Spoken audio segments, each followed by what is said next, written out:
Student registration form ಅಂದರೆ ನಿಮ್ಗೆ 2 sheet ಬೇಕು. ಶೀಟ್ 1 ಮತ್ತು ಶೀಟ್ 2 ಮಾಡ್ಕೊಳ್ಳಿ. 2 ಶೀಟನ್ನು ಅಪ್ಲೈ ಮಾಡಿರಿ. ಇಲ್ಲಿ ರೈಟ್ ಕ್ಲಿಕ್ ಮಾಡಿ ರೀನೇಮ್ ಮಾಡುವ.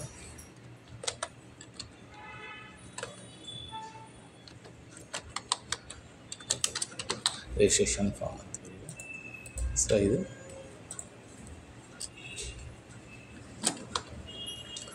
ಸ್ಟೋರೇಜ್ ಅಂತ ಬರೀತಾರೆ, 2 ಶೀಟು. ಸೊ ಇಲ್ಲಿ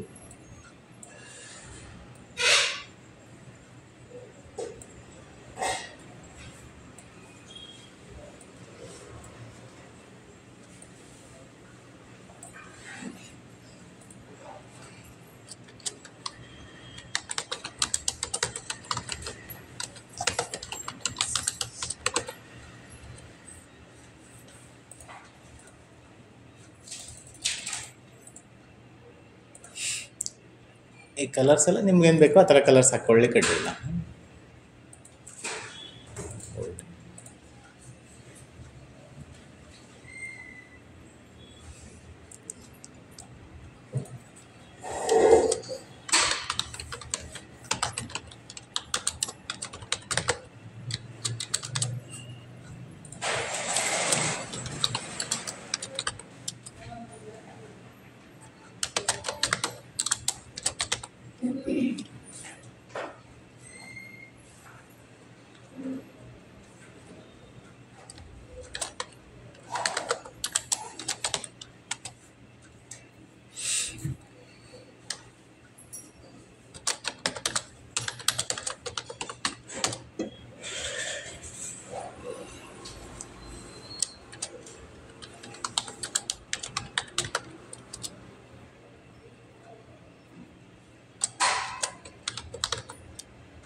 ಇಲ್ಲಿ ರೋ ಹೈಟನ್ನು ಜಾಸ್ತಿ ಮಾಡ್ಕೊಳ್ಳಿ, ಕಡ್ಡಿಲ್ಲ.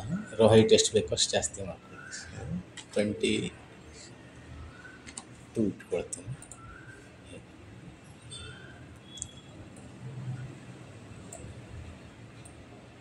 ಇದನ್ನು ಸೆಲೆಕ್ಟ್ ಮಾಡಿ ಬಾರ್ಡರ್ಸನ್ನು ಔಟ್ಸೈಡ್ ಥಿಕ್ ಬಾರ್ಡರ್ಸ್ ಅಥವಾ ಆಲ್ ಬಾರ್ಡರ್ಸ್ ಅಂತಿದೆಯಲ್ಲ ಇದನ್ನು ಹಾಕ್ಕೊಳ್ಬೇಕು. ಸೊ ಇಲ್ಲೂ ಬೇಕಿದ್ರೆ ನೀವು ಹಾಕ್ಕೊಳ್ಬೋದು.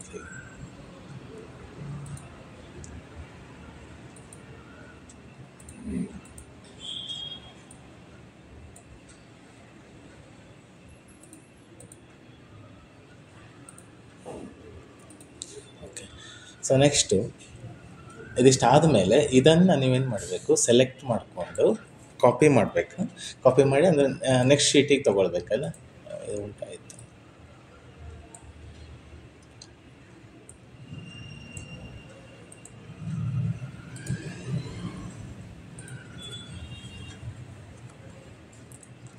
ಚೇಂಜ್ ಆಯಿತು. ಇದು ರಿಜಿಸ್ಟ್ರೇಷನ್.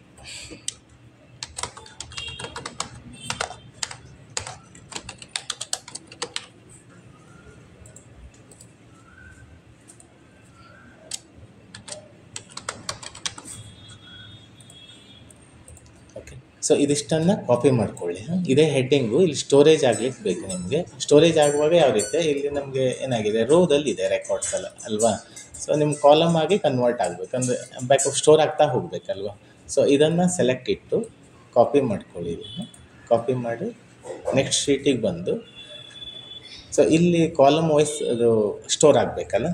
ಸೊ ಕಾಲಮ್ ಸ್ಟೋರ್ ಆಗಬೇಕು ಅಂದರೆ ನೀವು ಪೇಸ್ಟ್ ಇನ್ಸೈಡ್ ಹೋಗಿ ಟ್ರಾನ್ಸ್ಪೋಸ್ ಅಂತ ಬರುತ್ತೆ ನೋಡಿ, ಇದ್ರ ಕ್ಲಿಕ್ ಮಾಡ್ಬೋದು. ಇಲ್ಲ ಶಾರ್ಟ್ಕಟ್ ಆದರೆ ಆಲ್ಟ್ ಕಂಟ್ರೋಲ್ ವಿ ಅನ್ನು ಪ್ರೆಸ್ ಮಾಡಿರಿ. ಸೊ ಇದರಲ್ಲಿ ಪೇಸ್ಟ್ ಸ್ಪೆಷಲ್ ಬರುತ್ತಲ್ಲ, ಇಲ್ಲಿ ಟ್ರಾನ್ಸ್ಪೋಸ್ ಮಾಡಿಕೊಂಡ್ರೆ ಆಯಿತು. ಈ ಕಾಲಮನ್ನು ಚೇಂಜ್ ಮಾಡಿರಿ. 8 ಇದೆಯಲ್ಲ, 12 ಇಟ್ಟು ನೋಡಿ. ಓಕೆ. ಇನ್ನೊಂದು ಸ್ವಲ್ಪ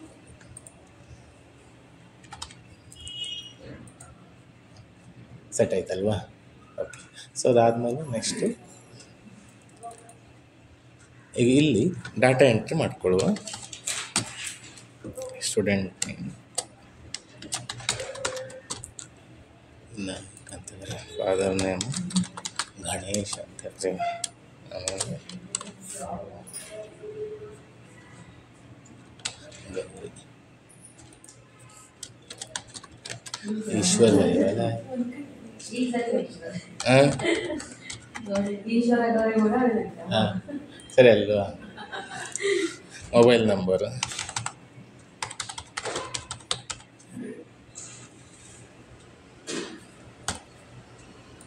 ಅದು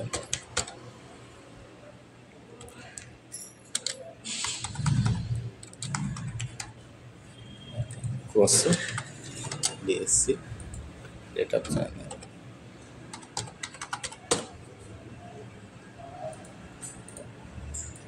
ಸೊ ಇದನ್ನು ನೀವು ಸೆಂಟ್ರ್ ಅಲೈನ್ಮೆಂಟ್ ಬೇಕಿದ್ದರೆ ಸೆಂಟ್ರ್ ಅಲೈನ್ಮೆಂಟ್ ಇಟ್ಕೊಳ್ಬೋದು. ಇಲ್ಲಿ ಹೀಗೆ ಬೇಕಿದ್ರೆ ಇಟ್ಕೋಬೋದು, ಲೆಫ್ಟ್ ಸೈಡ್ ಬೇಕಿದ್ರೆ ಲೆಫ್ಟ್ ಸೈಡ್ ಇಟ್ಕೊಳ್ಬೋದು. ಓಕೆ. ಸೊ ಈ ಡಾಟಾನ ನೀವು ಸಬ್ಮಿಟ್ ಅಂತ ಇಲ್ಲಿ ಬಟನ್ಸನ್ನು ಸೆಟ್ ಮಾಡಿಕೊಂಡ್ರೆ ಸೊ ಆ ಡಾಟಾ ಸ್ಟೋರೇಜ್ ಎಲ್ಲಿ ಆಗಬೇಕು, ಈ ಶೀಟಿಗೆ ಬಂದು ಸ್ಟೋರೇಜ್ ಆಗಬೇಕು. ಓಕೆ, ನೆಕ್ಸ್ಟ್ ಶೀಟಿಗೆ.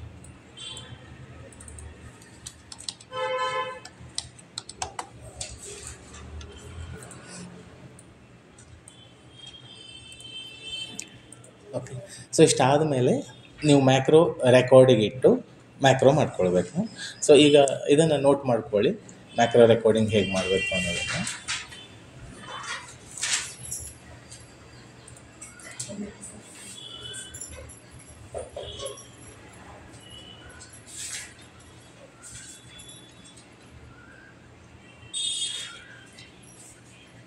ಓಕೆ. ಸೊ ಇಲ್ಲಿ view tab, macro, record macro.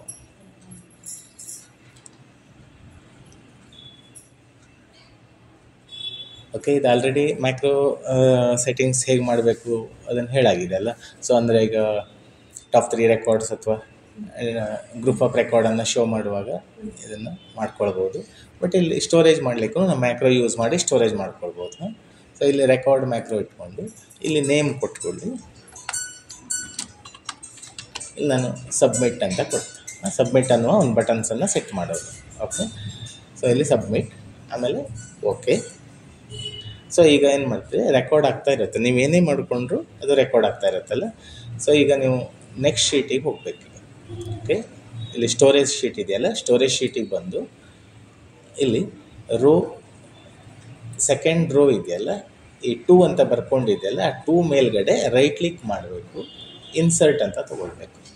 ಈ 2 ಅಂತ ಬರ್ಕೊಂಡಿರುತ್ತಲ್ಲ, 1 2 ರೋ ನೇಮ್ ಇದೆಯಲ್ಲ, ರೋ ನೇಮ್ ಮೇಲೆ ರೈಟ್ ಕ್ಲಿಕ್ ಮಾಡಿ ಇನ್ಸರ್ಟ್ ಅಂತ ತೊಗೊಳ್ಬೇಕು. ಒಂದು ರೋ ಎಕ್ಸ್ಟ್ರಾ ಇನ್ಸರ್ಟ್ ಆಗುತ್ತೆ ಇಲ್ಲಿ. ಓಕೆ, ಎಕ್ಸ್ಟ್ರಾ ಇನ್ಸರ್ಟ್ ಆಯ್ತಲ್ಲ. ಅದಾದಮೇಲೆ ನೆಕ್ಸ್ಟು ಅಗೇನ್ ರಿಜಿಸ್ಟ್ರೇಷನ್ ಫಾರ್ಮನ್ನು ಕ್ಲಿಕ್ ಮಾಡ್ಕೊಳ್ಬೇಕು.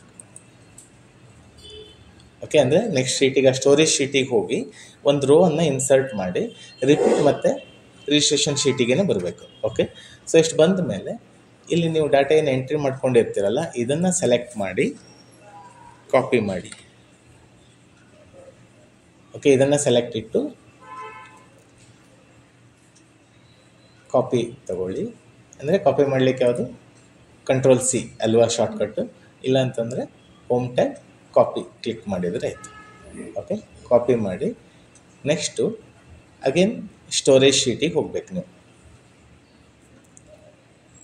ಓಕೆ, ಕಾಪಿ ಆದಮೇಲೆ ಸ್ಟೋರೇಜ್ ಶೀಟಿಗೆ ಬರಬೇಕು. ಇಲ್ಲಿ ಬಂದ ಮೇಲೆ ನೀವು ಪೇಸ್ಟ್ ಟ್ರಾನ್ಸ್ಪೋಸ್ ಮಾಡಬೇಕು. ಪೇಸ್ಟ್ ಸ್ಪೆಷಲ್ ಟ್ರಾನ್ಸ್ಪೋಸ್ ಇದೆಯಲ್ಲ, ಶಾರ್ಟ್ಕಟ್ ಯಾವುದು, Ctrl+Alt+V at A time press ಮಾಡಬೇಕು. Ctrl+Alt ಪ್ರೆಸ್ ಹೋಲ್ಡ್ ಇಟ್ಟು ಅದಾದಮೇಲೆ ವಿಯನ್ನು ಪ್ರೆಸ್ ಮಾಡಿರಿ.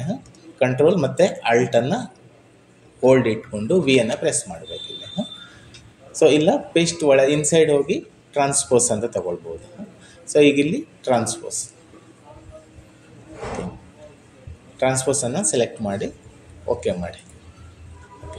ಸೊ ಅಲ್ಲಿ ಕಾಪಿ ಆಗಿರೋದೇನಾಯಿತು, ಇಲ್ಲಿ ಪೇಸ್ಟ್ ಆಯ್ತಲ್ವ. ಓಕೆ, ಹಾಗೆ ರಿಜಿಸ್ಟ್ರೇಷನ್ ಫಾರ್ಮಿಗೆ ಹೋಗ್ಬೇಕು. ಇಲ್ಲಿ ಪೇಸ್ಟ್ ಆಯ್ತಲ್ಲ, ಆದಮೇಲೆ ನೆಕ್ಸ್ಟು ರಿಜಿಸ್ಟ್ರೇಷನ್ ಫಾರ್ಮಿಗೆ ಹೋಗಬೇಕು. ಓಕೆ,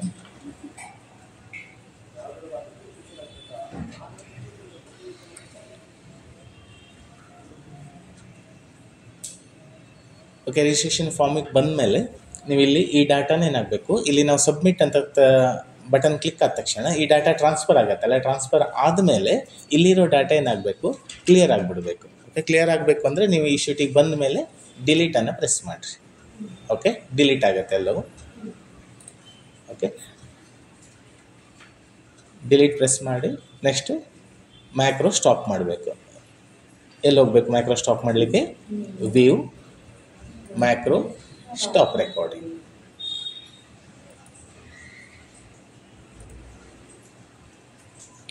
ಓಕೆ, ಮ್ಯಾಕ್ರೋ ಸ್ಟಾಪ್ ಆಯ್ತಲ್ವಾ.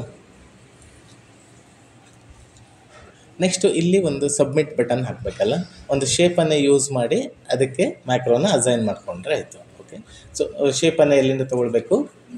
ಇನ್ಸರ್ಟ್, ಇಲಿಸ್ಟ್ರೇಷನಲ್ಲಿ ಶೇಪ್ ಅಂತ ಬರುತ್ತಲ್ಲ, ಶೇಪ್, ಇದರೊಳಗೆ ನಿಮ್ಗೆ ಯಾವ್ದು ಬೇಕೋ ಆ ಶೇಪನ್ನು ಚೂಸ್ ಮಾಡಿ ಇಲ್ಲಿ ಡ್ರಾ ಮಾಡ್ಕೊಳ್ಳಿ. ಹೀಗೆ ಇಲ್ಲಿ ಸಬ್ಮಿಟ್ ಅಂತ ಟೈಪ್ ಮಾಡ್ಕೊಳ್ಳಿ.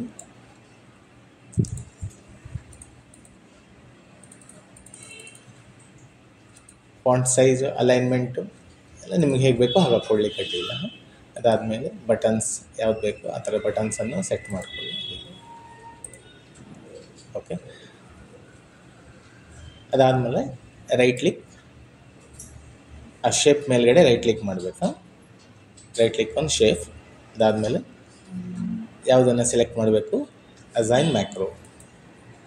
ನೆಕ್ಸ್ಟು ಇಲ್ಲಿ ಯಾವುದು ಸೆಲೆಕ್ಟ್ ಮಾಡ್ಕೊಳ್ಬೇಕು? ಸಬ್ಮಿಟ್. ಆಮೇಲೆ ಓಕೆ. ಓಕೆ, ಈಗ ಮ್ಯಾಕ್ರೋ ಇದಕ್ಕೇನಾಯಿತು? ಅಸೈನ್ ಆಯ್ತಲ್ವಾ. ಈಗ ಇನ್ನೊಂದು ಎಂಟ್ರಿ ಮಾಡಿ ಸಬ್ಮಿಟ್ ಮಾಡಿ ನೋಡುವ. ಈ ಕಡೆಗೆ ಒಂದು ಎಂಟ್ರಿ ಇದೆ ಅಲ್ವಾ, ಸೊ ಇನ್ನೊಂದು ಎಂಟ್ರಿ ಮಾಡೋಣ.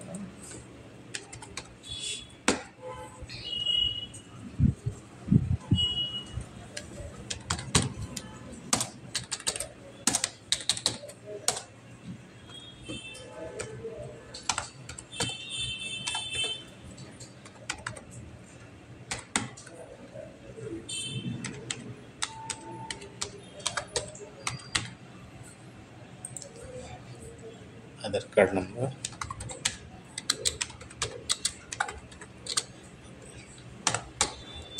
Next course, BCom, date of join.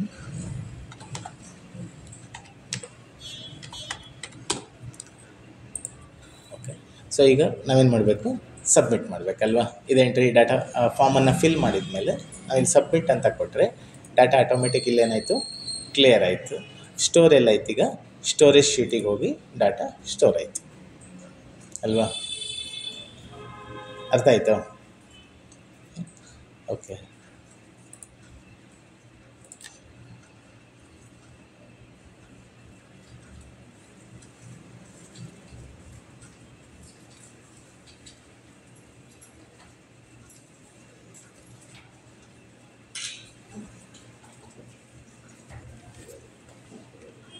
Okay, so ಇದನ್ನು ಮಾಡಿ ನೋಡಿ.